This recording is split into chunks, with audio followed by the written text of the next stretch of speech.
Bonsoir à vous toutes et à vous tous. Bienvenue à cette nouvelle édition d'information pour cette semaine.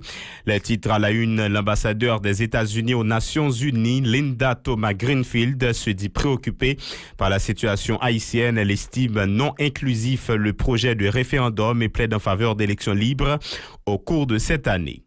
Les membres du Conseil électoral provisoire CEP ont informé avoir déjà reçu 3 cargaisons de matériel dans le cadre du projet de référendum. Seulement 35 des 328 centres de vote dans le département de l'Ouest ne sont pas encore opérationnels en raison du problème sécuritaire selon le porte-parole du CEP. Ils peuvent être délocalisés, a annoncé Hubert Jean. Les avocats de l'ex-policier Abelson Gonègre reprochent au commissaire du gouvernement près de la cour d'appel de Port-au-Prince, Maître Claude Jean, de faire traîner le dossier. La ministre de la Santé publique a pris part mardi à l'Assemblée générale virtuelle de l'Organisation mondiale de la santé. Elle a plaidé en faveur d'efforts supplémentaires pour pallier les déficiences de systèmes nationaux comme celui d'Haïti. Et l'Association volontaire pour la démocratie AVD, Bange et le PNUD lancent un projet pilote de 500 000 $ américains en faveur des jeunes. Il est baptisé Service intégré pour le développement des opportunités économiques et la création d'emplois. Et à l'étranger, 1 an après la mort brutale de George Floyd, le combat contre le racisme et la violence policière continue aux États-Unis d'Amérique. Voilà ce qui fera l'essentiel de ce journal. Restez avec nous, on se retrouve dans un instant. Si vous jugez que cette vidéo est intéressante, n'hésitez pas à liker et partager la vidéo. Et surtout, n'oubliez pas de vous abonner à cette chaîne et activer la cloche de notification pour ne pas louper aucune de nos vidéos. Encore une fois, bonsoir à vous tous. Bienvenue au développement du journal. L'ambassadeur des États-Unis aux Nations Unies, Linda Thomas-Greenfield, se dit préoccupée par la situation haïtienne. Elle estime non inclusif le projet de référendum et plaide en faveur d'élections libres au cours de cette année. Le chef de l'État s'est entretenu le 24 mai avec l'ambassadeur des États-Unis aux Nations Unies, Linda Thomas-Greenfield, selon un communiqué de l'ambassade américaine en Haïti. La diplomate en a profité pour exprimer sa profonde préoccupation concernant l'impasse politique, l'absence de responsabilité pour les violations des droits de l'homme et la détérioration des conditions de sécurité. L'ambassadeur Thomas Greenfield a noté qu'à ce jour, les préparatifs du référendum constitutionnel prévu le 27 juin n'ont pas été suffisamment transparents ou inclusifs et a réitéré qu'Haïti doit organiser des élections législatives et présidentielles transparentes cette année. L'ambassadeur Thomas Greenfield a souligné que le peuple haïtien mérite le droit de choisir ses dirigeants et d'avoir un gouvernement qui est à son service. Les membres du Conseil électoral provisoire ont indiqué avoir reçu le 25 mai 3 cargaisons de matériel dans le cadre du projet de référendum. Lors d'une conférence de presse, le porte-parole de l'institution électorale Hubert Jean a précisé que la première cargaison contient 24 050 bouteilles d'encre indélébile, 2 950 kits de formation, 2000 téléphones portables et 15 000 kits électoraux. Hubert Jean est au micro de Wesley Bernard Jean-Baptiste et Kessie Julien. Première cargaison gagnée, 24 050 bouteilles d'encre indélébile, 2 950 kits pour formation. Deuxième cargaison gagnée, 2000 téléphones intelligents pour centre tabulation vote. Téléphone ça yo a permettre yo bay résultat rapide. Troisième cargaison gagné 15 000 kits électoraux qui répartis en 3 000 kits pour formation et 12 000 kits pour bureau vote. Plus loin, le porte-parole a fait état de 328 centres de vote dans le département de l'Ouest, indiquant que 35 d'entre eux ne sont pas encore évalués par le CEP qui envisage de les délocaliser. Au niveau des 9 autres départements, tous les centres de vote sont opérationnels, précisant que 230 ont été évalués dans l'Artibonite, 245 dans le sud, 127 dans le sud-est, 106 dans la Grand'Anse, 192 dans le nord, le nord-est contient 105, le nord-ouest 105, le centre 93 contre 92 pour les NIP. Hubert Jean, toujours au micro de Wesley Bernard Jean-Baptiste. Qui ça nous doit connaître sous référendum non? Évaluation sans vote.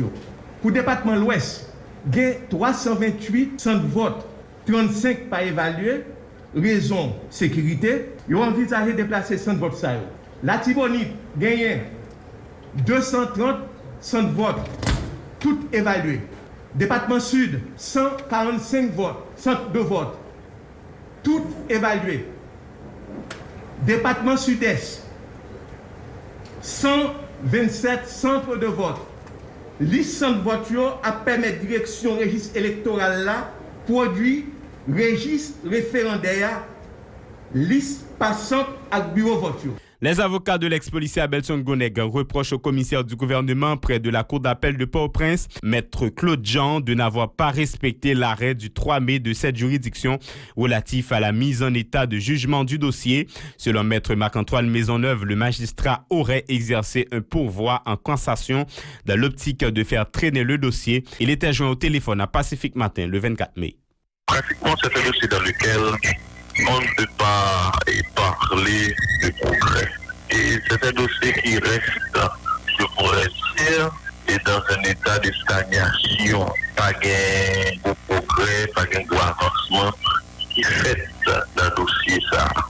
On se souvient de l'arrêt qui a été rendu par la cour d'appel de Port-au-Prince dans ce dossier en date du 3 mai 2021. Et un arrêt par lequel la Cour avait déclaré prématuré une demande et juste que nous avions formulée, on a constaté que le commissaire du gouvernement n'a pas voulu rentrer dans cette logique.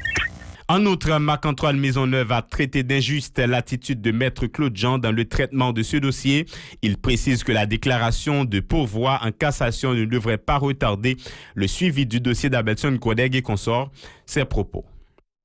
Et c'est une déclaration de pourvoi en cassation qui a été faite par le commissaire du gouvernement et près la cour d'appel de Port-au-Prince, maître Claude Jean, dans le cadre du dossier de ces prisonniers politiques. Mais jusqu'à présent, le pouvoir en cassation n'est pas exercé. Bon, et même s'il défend pouvoir en cassation, c'est élémentaire, tout le monde connaît pertinemment que c'est seul et le recours en appel qui est suspensif. Si les commissaires font recours en appel et que le dossier a été pendant préalablement par devant tribunal commissaire, on a dit que le recours en appel, ça, c'est qu'à bloquer le dossier. Ça. Mais au sein de déclaration du pouvoir en cassation, pas qu'à empêcher le commissaire mettre question en état de recevoir jugement. La ministre de la Santé publique et de la Population a pris part mardi à l'Assemblée générale virtuelle de l'Organisation mondiale de la santé. Elle a confirmé que le MSPP a recensé plus de 13 735 cas confirmés de COVID-19, 2017 cas hospitalisés et 280 décès depuis le début de l'épidémie. La titulaire en a profité pour plaider en faveur d'efforts supplémentaires pour pallier les déficiences de systèmes nationaux comme celui d'Haïti. Marie-Guetta Roy-Clément s'est également prononcée pour la solidarité entre tous les pays membres dans le cadre de la lutte contre le COVID-19. On l'écoute. Depuis le début de l'épidémie, 13 735 cas confirmés de COVID-19, 2017 cas hospitalisés et 280 décès. L'ampleur de l'impact sanitaire, social et économique de la pandémie COVID-19 exige de nous des efforts supplémentaires qui doivent se traduire par des actions stratégiques bien ciblées pour remédier aux déficiences systémiques et structurelles des systèmes de santé des pays comme Haïti. Plus loin, la titulaire du MSPP dit souhaiter une meilleure organisation de la coopération internationale en matière de santé. Elle souligne en ce sens le partenariat développé avec la République de Chine-Taïwan, affirmant avoir appuyé la demande de ce pays pour participer comme observateur à cette assemblée de l'OMS. Suivons. Haïti soutient pleinement la plateforme de coopération internationale visant à accélérer le développement et la distribution équitable des tests, des traitements et des vaccins, ainsi que le renforcement des systèmes de santé des pays vulnérables. Haïti affirme la nécessité de garantir que tout le monde, partout ait accès aux soins de santé primaires. Toutefois, Haïti entretient un partenariat en santé avec la République de Chine, Taïwan, et donne son appui pour sa participation en qualité d'observateur à l'Assemblée mondiale de la santé. L'Association des volontaires pour la démocratie AVD, de concert avec l'organisation Bange et le Programme des Nations Unies pour le développement, a lancé le 25 mai le projet intitulé Services intégrés pour le développement des opportunités économiques et la création d'emplois. Les jeunes sont particulièrement ciblés par ce programme en vue de parvenir à leur autonomie de la vie des responsables. La représentante du PNUD à cette activité, Stéphanie Zibel, encourage les jeunes femmes à prendre une part active à ce projet. On l'écoute au micro de Ishrézile Wilkins Moïse. Je suis absolument honorée de prendre part à cette cérémonie de lancement du projet Services intégrés de développement d'opportunités et création d'emplois. D'autant plus que ce projet a pour objectif d'inclure les plus vulnérables comme leaders du changement. Je suis particulièrement ravie de voir à travers cette initiative les acteurs qui sont réunis pour cet événement et ceux qui vont s'impliquer pour apporter une pierre à ce travail noble qui est de servir la population haïtienne. Cette initiative va œuvrer à soutenir les jeunes, particulièrement les jeunes femmes vulnérables, dans la dynamique de développement économique et social en leur fournissant les moyens, les outils et l'espace nécessaires pour atteindre leur potentiel. De son côté, le secrétaire d'État à la jeunesse, Charles Jacquelin Jr., qui s'est félicité de cette initiative, invite les jeunes à ne pas désespérer en dépit de la conjoncture combien difficile du pays. Il les encourage à poursuivre leurs rêves qu'ils finiront par concrétiser, espère-t-il. Charles Jacquelin. Chers jeunes, je ne suis pas né avec une cuillère en argent dans la bouche. J'ai connu les doutes, les interrogations permanentes, les incertitudes et les inquiétudes paralysantes. Je sais ce que c'est, se poser des questions sur son avenir.